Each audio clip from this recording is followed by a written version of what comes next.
ფერადი ტორნადოს ტყე. ზაფხულის ცხელი დღე იდგა. ისეთი ცხელი ნიავიც კი არ იძვროდა. მომცრო, გვირილებით გადაპენტილი მინდორი კედელზე ჩამოკიდებულ ნახატს ჰგავდა. მინდორში დიდი ცაცხვის ჩრდილს სამი ბავშვი აფარებდა თავს. სათამაშოდ გამოსულები ისე გაეთანგა სიცხეს, რომ ხეს ზურგით მიყრდნობოდნენ და მილულული თვალებით გაჰყურებდნენ უძრავ პეიზაჟს, რომლის გარინდებას მხოლოდ ჭრიჭინების ჟრიამული არღვევდა. ისე ცხელა თამაშის თავიც არ მაქვს. დაიწუწუნა უნამ. ხო, ნეტა უნია მომენის წამოუხროს. გაეპასუხა ნიკე. ნატვრა დამთავრებულიც არ ჰქონდა, რომ საამურმა სიომ ცაცხვის ფოთლები ააშრიალა. ბავშვებმა ხის ტოტებს ახედეს. ფრანკო წამოხდა. რამდენიმე ნაბიჯი გადადგა და თითი მინდურის ბოლოსკენ გაიშვირა. შეხედეთ! ეს რა არის? გაკვირვებული უნა გვერდით ამოუდგა მეგობარს. ტორნადოა, თან ძალიან ფერადი. თვალებს არ უჯერებდა ფრანკო. სამივე ბავშვი უძრავად იდგა და აკვირდებოდა, როგორ უახლოვდებოდათ ბზრიალ ტრიალით ფერადი ქარბორბალა. ბავშვებმა რაღაც უჩვეულოს მოლოდინში ერთმანეთს ხელი ჩაჰკიდეს და სუნთქვაც კი შეიკრეს. ტორნადომ ისინი მსუბუქად აიტაცა ჰაერში და ყოლა ერთად დააბზრიალა. ბავშვებთან ერთად ქარბორბალაში უამრავი ფერადი ყვავილიც ისარტყელა და რამდენიმე ვარსკვლავიც ტრიალებდა. უცნაური იყო, რომ ბავშვებს ოდნავადაც არ ეშინოდათ. ერთმანეთს მხიარული შეძახილებით და სიცილ კისკისით ეხმიანებოდნენ. არავინ იცის, რამდენი ხანი დაჰყვეს ამ ფერად კარუსელზე, როდესაც ტორნადომ ისევე მოულოდნელად მოისროლა მეგობრები მიწისკენ, როგორც აიტაცა და ისე გაეცალა იქაურობას, რომ ერთი წამითაც არ შეყოვნებულა. ბავშვები მიწაზე თვალდახუჭულები გაიშხლარდნენ. მხიარულად იცინოდნენ, მაგრამ სანამ თავბრუსხვევამ სრულად არ გადაუარად, ვერც თვალის გახელა შეძლეს და ვერც თავის წამოწევა. სად ვართ? უნას და ფრანკოს ნიკეს გაოცებული ხმა შემოესმათ. ორივე მერდროულად ჭყიდა თვალი და წამოჯდნენ. კარგად რომ მიიხედ-მოიხედეს, აღმოაჩინეს, რომ შუაგულ ტყეში ისხდნენ, ვერ ხვდებოდნენ სად იყვნენ, მაგრამ ადგილი საშიშად საერთოდ არ ეჩვენებოდათ. მგონი ტორნადო ძალიან შორს ამოგვიყვანა. თქვა ფრანკომ და მეგობრებს გადახედა. ნამდვილად ასეა. დაეთანხმა უნა. მაგრამ რა კარგად გავერთეთ ხარ?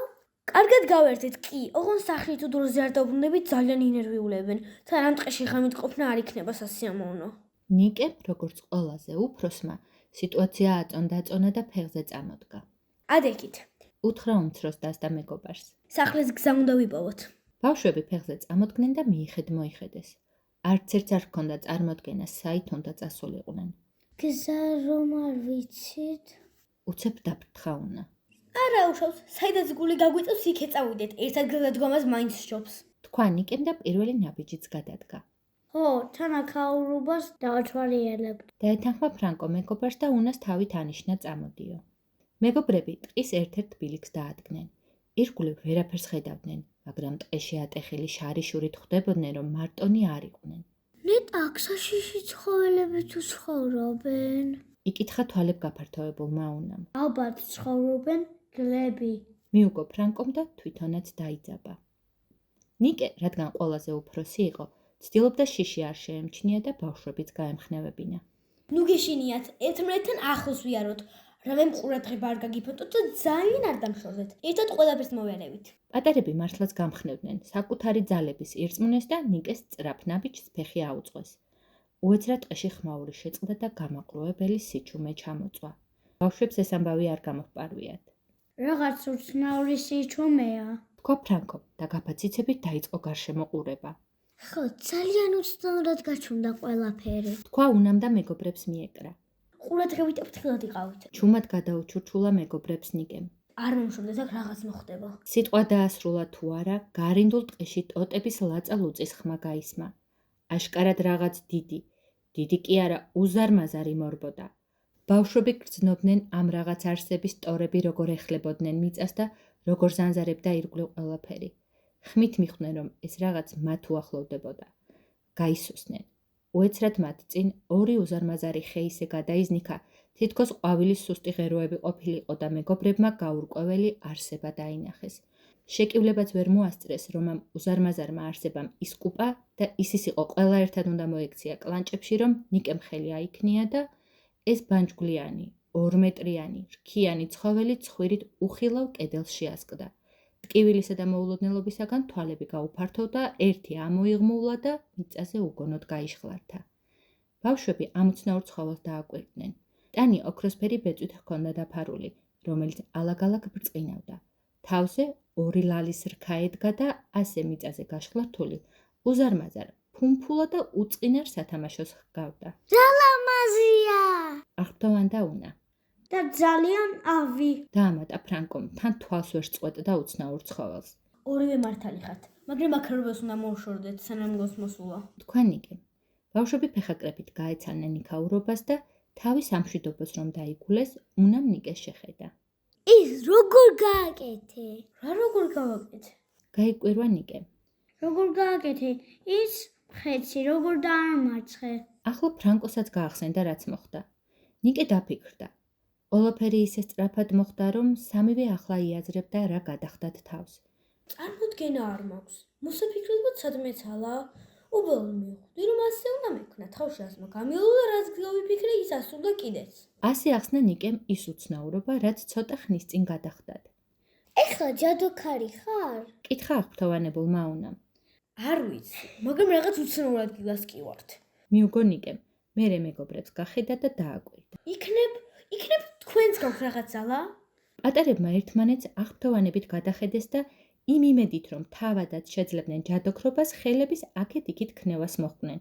თუმცა როგორი მონდომებითაც არ უნდა დაეძაბათ გონება და როგორი ძალისხმევითაც არ უნდა ექნიათ ხელფეხი, არაფერი გამოუვიდათ. ნიკი ამ ყველაფერს გულზე ხელებგადაჭდობილი უყურებდა. როდესაც პატარები ფართხუნით დაიღალნენ, გოგონამ თავი გადააქნია და თქვა: როგორც ჩანს, ამ ყველაფრისთვის ძალიან პატარები ხართ. ასე ვაზროთ ხელების ქნევით, ხომ შეიძლება რამე გააფუჭოთ? წავედით, გზა განვარგრძოთ, თორემ დაღამდება. ბავშვები გაიბოსხნენ და ყურებ ჩამოყრილები გაყვნენ ნიკეს კუჩში. ნიკე მიხვდა, რომ პატარებს გული დასწყდათ და რომ გაემხნევებინა უთხრა. არ დარდოთ. ალბათ უსასაჭირო იქნება თქვენ აღმოგაჩნდებათ რამე განსაკუთრებული უნარი. და მათ მხრებზე მსუბუქად დაჰკრა ხელი. კარგა მანძილი რომ გაიარეს, დაღლა იგრძნეს და მოშივდათ. სიარულის თავი აღარ ჰქონდათ და დასასვენებლად მურზე ჩამოსხდნენ. დაღლილობისგან ლაპარაკიც კი აღარ შეეძლოთ. სამივე თავის ფიქრებში იყო გართული, რომ ბუჩქებში რაღაც ამოძრავდა. ბავშვები დაიძაბნენ და მწვანე ფოთლებს მიაშტერდნენ. ყველაფერს ელოდნენ პატარა შავი ლეკვის გარდა. ლეკვის დანახვაზე ფრანკო სიხარულით გადაირია. ახლოს მივიდა, მოეფერა და მასთან ერთად გაგორდა მინდორზე. გოგოებიც გამხიარულდნენ, ლეკვთან მივიდნენ და მოეფერნენ. აქ საიდან გაჩნდეს შენ საყვარელო? ყურის ძირი მოფხანა ფრანკომ ლეკვს და თაფლისფერ თვალებში ჩახედა. ლეკვმა ერთი შეჰყება ძაღლივით და მერე სრულიად თავანკარა ქართულით მიუგო. არც კი ვიცი, აქ საიდან მოხდი. მინდორში პეპელას გავეკიდე და მერე რაღაცამ ცაში დამაბზრიალა. დიდხანს ვიტრიალე, თავბრუც დამეხვა და როცა ყველაფერი დამშვიდა, ამ დღეში აღმოჩნდი. ფრანკომ გაოცებისგან თვალები ააფახულა და გოგოებს გახედა. მათაც თუ გაიგეს ლეკვმა რა მითხრაო, მაგრამ ისინი მხიარული კისკისით აგრძელებდნენ ლეკვის ფერებას. უნამ ხუმრობით კუძე მოკაჩა. ლეკვმა ფრანკოს შეხედა და სთხოვა. თუ შეიძლება უთხარი კუძე აღარ მომკაჩოს. საშინლად არ მომწონს, როცა ასე მეკცევიან. ფრანკოს გაეცინა და უნას სთხოვა ასე აღარ მოგცეოდა ლეკვს. შენ რა იცი რა არ მოსწონს? განაწყენდა უნა. თვითონ მითხრა. უთხრა ფრანკომ და ლეკვს გადახედა. როგორ გიქნა ლაპარაკი, ხომ არ იცის? ჩაეძია ნაწყენი უნა. იცის!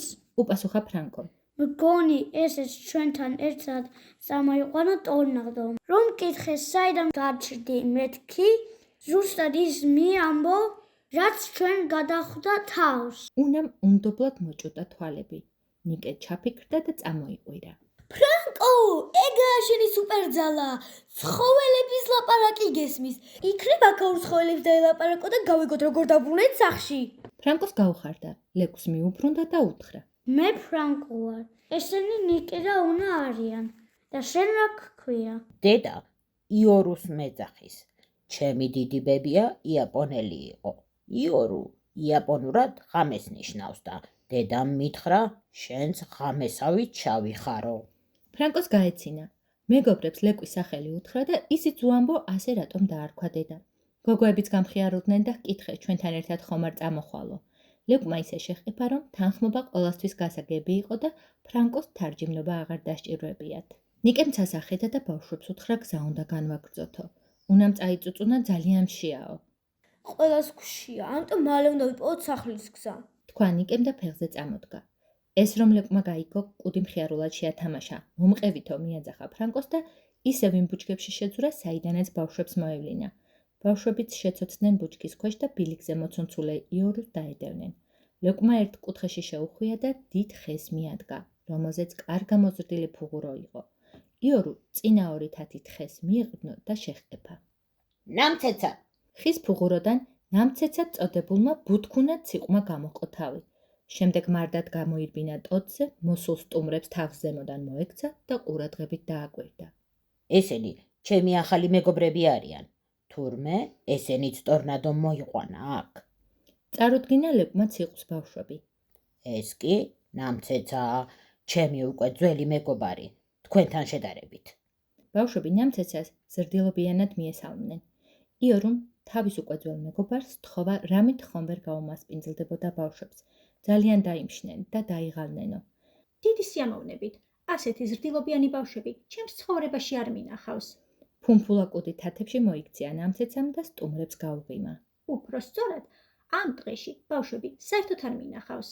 შემდეგ უფრო მაღალ ტოტზე შეხვდა და ციყვურ ენაზე რაღაც დაიწრიბინა. ფრანკომ გოგოებს უთარგმნა მეზობლებს ეძახის, ვისაც რამე გემრიელი აბადია აქ მოიტანეთო. მართლაც, თვალის დახამხამებაში სოროდან კურდღლები გამოძვრნენ და სტაფელო მოაცუნცულეს. ჩიტებმა ნისკარტით ტკბილი კენკრა მოზიდეს. მაიმუნებმა 1000 გვარი ხილი მოართვეს ბავშვებს. ნამცეცამ და მისმა რამდენიმე ნათესავმა ფუღუროდან კაკალი მოიტანეს და სულ საკუთარი კბილებით დაურჩიეს სტუმრებს. როდესაც ბუჩქებს დიდი დათვი გადმოაბობღდა, ბავშვები გაშეშდნენ. ცხოველი მიხვდა რომ შეშინდნენ და ფრანკოს უთხრა. მე ბატონი ბურდღუნა ვარ, როგორც ვიცი შენ ჩვენი გესმის. მეგობრებს უთხარი არ შეეშინდეთ, ფუტკრემა თაფლი მოგიკითხეს, არ ეცალას და მე გამომატანეს. მეც მაგათი სიკეთით მიდგას სული. და ისე გულიანად გაიცინა, არე-მარე შეზანზარდა. გოგოებს კიდევ უფრო შეეშინდათ, მაგრამ ფრანკომ სულ ხაპასხუპით გადასცა მათ დათვის ნათქვამი და მისი მორთმეული თაფლი გოგოებს გადააწოდა. მეგობრები თვალებაციმციმებულები ისმუსნებოდნენ ცხოველების მიერ მორთმეულ ძღვენს, ვიტამინებით ივსებოდნენ და ძალღონე ემატებოდათ. დათვმა კეთილად გაუღიმა სტუმრებს და ფრანკოს ჰკითხა, თუ იცით, სად ხართ და აქ რატომ მოხვდითო. ბიჭმა მხრები აიჩეჩა და მოუყვა როგორ მოხვდნენ ტყეში. ბატონი ბურდღუნა ნამცეცას მიუბრუნდა და სთხოვა მოეთხოვა სტუმრებისთვის აქაურობის ამბავი, რადგან ხვდებოდა, რომ მისი ბურდღუნა საუბარი ბავშვებს მაინც აფრთხობდა. ნამცეცა ქვედა ტოტზე ჩამოხვდა. ყელი ჩაიწმინდა და დაიწყო. საყვარელო სტუმრებო, თქვენი იმყოფებით ფერადი ტორნადოს ტყეში. ფრანკო უკვე როგორც გამოცდილი თარჯიმანი ცხოველებს და გოგოებს შორის ჩამჯდარიყო. და აქ რატომ მოგვიყარა ტორნადო? იკითხა უნამ და ნიგოზე ჩააგრატუნა. იმიტომ რომ ჩვენ თქვენი დახმარება გვჭირდება. უპასუხა ნამცეცამ და ამბის მოყოლა შეუდგა. 5 დღის წინ ოქრობურძგლა შვილი ტბასთან გაპარულა სათამაშოდ. ოქრობურძგლა? გვინა? იკითხა გაოცებულმა ფრანკომ და წითელლოყება ვაშლი ნიკეს გაუგორა. ოქრობურძგლა აქაურობის მცველია. ოქროსფერი ბრჭყვიალა ბეწვი და ლალის რქები აქვს. დაიწყო ნამცეცამ. აჰა, ის არსება ჩვენ რომ დაგვესხა თავს? წამოიძახა ნიკი. ამდენი კითხვით თავ გაბეზრებულმა ციყვმა ამოიხვნეშა, შემდეგ ბავშვებს დააკვირდა და უთხრა. თავს არ დაკისხათ, თუ შეიძლება, აღარ გამაწყვეტინოთ და ყველაფერს დაწვრილებით მოგიყვებით. მოკლედ, უკვე იცით ოქრობურძგლა ვინც არის. მისი შვილი რომ ტბასთან თამაშობდა, ეგიც გითხარით. დიდად მოუსვენარი და ცელქი პატარაა. მართალია, ამ ტყის მომავალი მცველი ის იქნება, როდესაც ოქრობურძგლა პენსიაში გავა, მაგრამ ახლა ჯერ თავქარიანი და უმწიფარია. სულ რაღაც 457 წლისაა და ამ ცხოვრების ბევრი არაფერი გაიგება. ბავშვები პატარა ოქრობურძგლას ასაკმა ძალიან კი გააკვირვა, მაგრამ ნამცეცას თხოვნა გაახსენდათ და კომენტარებისგან თავი შეიკავეს. ნამცეცამ განაგრძო.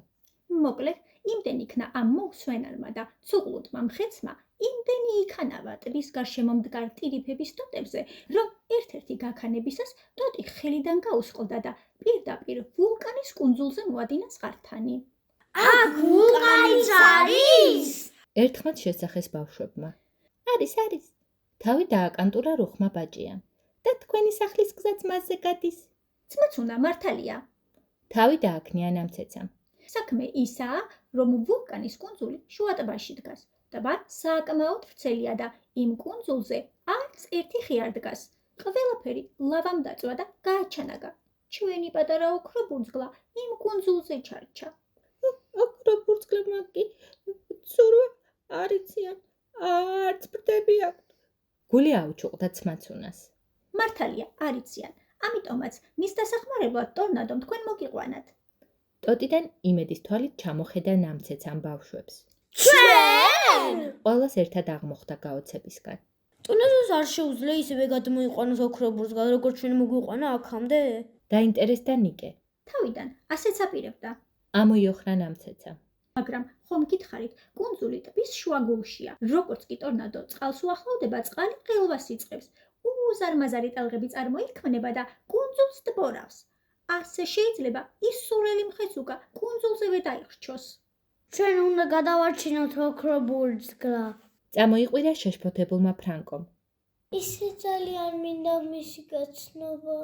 უნამ ოცნებით სავსე მზერა ცას მიაპყრო და გაიღიმა. ახლა აქ ოქრო ბურძგლა მოვა და ტბისკენ წაგიყვანთ. განაცხადა ნამცეცამ.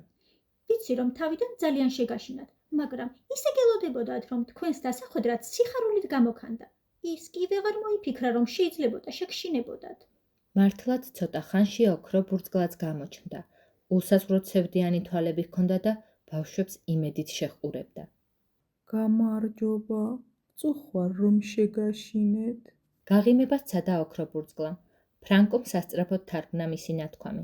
გვიხარი რომ გაგიცანით. მიესალმა ნიკე. მაგრამ არ ვიცით ჩვენ როგორ უნდა დაგეხმაროთ. უნა ოქრო ბურძგლას ბრჭყვინავ ბეწვს მონუსხულივით უყურებდა და ვერაფრით შეიკავა თავი რომ არ შეხებოდა. აფუნფულა და ლამაზი ბეწვი გაქვს? თვალებანთებული შეჰყურებდა უნა უცნაურ არსებას. უთხარი რომ ლამაზი ადრე იყო, დარდისგან ელვარება სულ დაკარგა. ამოიოხრა ოქრო ბურძგლამ და ფრანკოს გახედა. ტორნადო აქ ტყუილად არ მოგიყვანდათ. მან ზუსტად იცის რომ დახმარება შეგიძლიათ. მან თქვენში ის ფარული ნიჭი გააღვიძა, რომლის დახმარებითაც ჩვენ გვიშველით. მაგრამ არანაირი ნიჭი არ მაქვს. ამოილღულღა უნამ და თვალები აუწყლიანდა. უთხარი რომ აქვს. ისევ ფრანკოს გახედა ოქრო ბურძგლამ და უნას თავს ფრთხილად შეახო უზარმაზარი ტორი. და მაშინ გამოვლინდება, როცა ამის საჭიროება იქნება. ახლა კი წავიდეთ. სანამ მთვარე ამოგორდება, როგორმე ის ონავარი გადმოვიყვანოთ. მერე კი იმასაც გასწავლით სახლში, რომელი გზით დაბრუნდეთ. ბავშვები უმალ წამოიშალნენ და ოქრო ბურძგლამ სამივე მათგანი ზურგზე შემოისვა. ფრანკომ თავისი მეგობარი იორუ ცალი ხელით გულზე მიიხუტა, მეორეთი კი მაგრად ჩაფუჯა ოქროსფერი და ფაფუკი ბეწვი. ოქრო ბურძგლას სულ 7 ნახტომი დასჭირდა ტბასთან მისასვლელად. ბავშვები ნაპირთან გადმოსვა და სევდიანი თვალებით გახედა კუნძულს. გონი ნავი გჭირდება. თქვა ნიკემ. როგორმე სწრაფად უნდა ავაშენოთ. ნავის აშენება იცი? კითხა გაოცებულმა უნამ. იდეა მაქვს. წამოიძახა ფრანკომ და ნიკეს შესცინა. მე მაიმუნებს დავძახებ. ტოტების მოგროვებაში დაგვეხმარებიან. შენ კი შენი ჯეროქროვით ნავი ააშენე. აი, როგორც მაშინ უხილავი კედელი რო გააჩინე. კარგი, ცოტა ვნახოთ რა გამოვა. დათანხმდა ნიკე. ბავშვები და მაიმუნები ტყეში გაიფანტნენ და სადაც კი რამე ტოტი და ნაფოტი იპოვეს, ყველაფერი ტბის ნაპირთან მოზიდეს. ნიკემ ღრმად ჩაისუნთქა, თვალები დახუჭა და ისეთი ნავი წარმოიდგინა, რომელიც ერთხელ ზღვის სანაპიროზე ნახა. შემდეგ თვალი არც გაუხელია ისე გაიშვირა ხელები ნაპირზე დახვავებული ხის ტოტებისკენ. ტოტები დაიძრნენ, ჰაერში ალივლიდნენ და ერთმანეთს გადაეკონნენ. როდესაც ნიკემ თვალი გაახილა, მის წინ მომცრო, ლამაზი ნავი დაინახა. ნიკე, გამოგივიდა! შეჰყურეს ბავშვებმა და ნიკეს ჩაეხუტნენ. ნიკე ძალიან ბედნიერი იყო. ახლა სწრაფად უნდა გადმოიყვანოთ პატარა და მერე კი თქვენ ისევ ხელახლა უნდა გადახვიდეთ კუნძულზე. აღელდა ოქრო ბურძგლა. მთვარე უკვე ამოვიდა და როდესაც ის ვულკანის წვერზე მოექცევა, სწორედ მაშინ უნდა ჩახდეთ კრატერის შუაგულში. რაო? სად უნდა ჩავხდეთ? გაოცებისაგან პირი დააღო ფრანკომ. ხო, ეს ერთადერთი გზაა თქვენ სახლში დასაბრუნებლად. თუ ამაღამ ვერ მოასწარით, მთვარე ხვალიდან განახევრებას დაიწყებს და სანამ ისევ სავსე მთვარე არ ამოვა, სახლში ვერ დაბრუნდებით. მაგრამ ვულკანი ხო დაგწვავს. დაეჭვდა ფრანკო. არ დაგწოთ, თუ ზუსტად მაშინ ჩახტებით, როცა სავსე მთვარე ვულკანს თავზე მოექცევა და მის წვერს სრულად გაანათებს. ახლა კი სწრაფად. აჩქარა ბავშვები.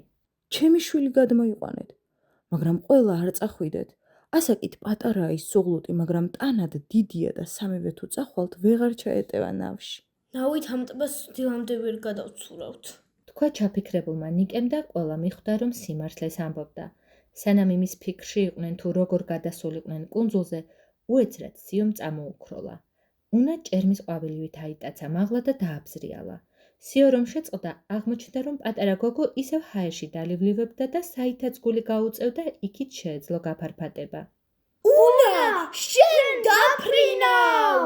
წამოიძახეს აღფრთოვანებულმა ბავშვებმა. მოდი, ნავი შენ გააცურე წყალში, მე ტირიფის ტოტებისგან თოქს ავწნავ. წამოიყვირა ნიკემ და მართლაც თვალის დახამხამებაში ტირიფებით თოკი მზად ჰქონდა. ოქრობურძგლა ნავს მიაწვა, წყალში შეაცურა და ნიკემ თოკის ერთი ბოლო მოაბა, მეორე კი უნას მიაწოდა. უნა დასწვდა თოქს და ამ სიფრიფანა ჭერმის ყვავილს წარმოუდგენელი ძალაც აღმოაჩნდა. ნავი ბუმბულივით გაასრიალა და სულ რამდენიმე წამში კუნძულის ნაპირს მიადგა. აღელვებული ოქრობურძგლა ნაპირზე ბოლთას ცემდა და 1000 გვარი უცნაური სასჯელით ემუქრებოდა შულს, რომ უეცრად ზუსტად თავისნაირი პატარა არსება აჭყლუპინებული შეახტა და მთელი ძალით ჩაეხუტა. ორივე ცხოველს ოქროსფერი ბეწვი ისე აუელვარდა, რომ ზესავით გაანათეს გარემო. დედა ოქრობურძგლას ყველა მუქარა მაშინვე დაავიწყდა და თვალცრემლიანმა გულში ჩაიკრა თავისი ნაშიერი. ბავშვები სიხარულით უყურებდნენ მათ შეხვედრას და მიხვდნენ, რომ თავიანთი დედიკოებიც ძალიან მოენატრათ. ამიტომ სასწრაფოდ დაიძრნენ ნავისკენ. მთვარე ნელ-ნელა უახლოვდებოდა ვულკანის წვერს. ნიკე და ფრანკო სწრაფად ჩახდნენ ნავში. შავი ლეკვიც მათ მიჰყვა კუდში. უნამ ტირიფის თოკი გაქაჩა და ნავი ტბაში შეაცურა. ბედნიერი დედაშვილი ხელს უქნევდნენ ბავშვებს და ისეთი მადლიერების ხმებს გამოსცემდნენ, რომელიც თარგმნას აღარ საჭიროებდა. უნამ იორო ხელში აიყვანა და უცბად აფრინდა ვულკანის წვერზე. ნიკეს და ფრანკოს კი მეტი ჯაფა დაადგათ. თავქუდმოკლეჯილები გარბოდნენ, რომ მთვარისთვის მიესწროთ. როდესაც გულამოვარდნილებმა მთის წვერს მიაღწიეს, იქ ფერდაკარგული უნა დახვდათ. აქ როგორ უნდა ჩავხტეთ? ხელი ვულკანის ფსკერისკენ გაიშვირა გოგონამ. მთვარე თითქმის გასწორებოდა მთის წვერს. სხვა გზა არაა. ხელები ჩამკიდეთ, თვალები დავხუჭოთ და ვისკუპოთ. ასეც მოიქცნენ. ცაცხვის ძირში სამივემ ერთდროულად ჭყიდა თვალი. ზე უკვე გადახრილიყო და ისე ძალიან აღარ ცხელოდა. ერთმანეთს და გარემოს მდუმარეთ და გაოცებით დააკვირდნენ. სწორედ ამ დროს ფრანკოს მუხლებზე ლეკვი ააცოცდა. შეხერე ფრანკო, ეს ხომ იოროა. წამოიძახა გახარებულმა უნა. ფრანკომ ლეკვი კალთაში ჩაისვა, მოეფერა და ჰკითხა. აქ საიდან გაჩნდი? ზაღმა შეჰყეფა და ფრანკოს ცხვირი აულოგა. ახლაც გესმის მისი ენა? კითხა დაფიქრებულმა ნიკემ. არა, მაგრამ ზუსტად ვიცი, რაც უნდა. მიუგო გახარებულმა ფრანკომ. რა უნდა? ერთხმაც წამოიძახეს ცნობის მოყარე გოგონებმა. რა უნდა და ჩვენთან მეგობრობა. გაიცინა ფრანკომ და ღამესავით შავი ლეკვი გულში ჩაიკრა.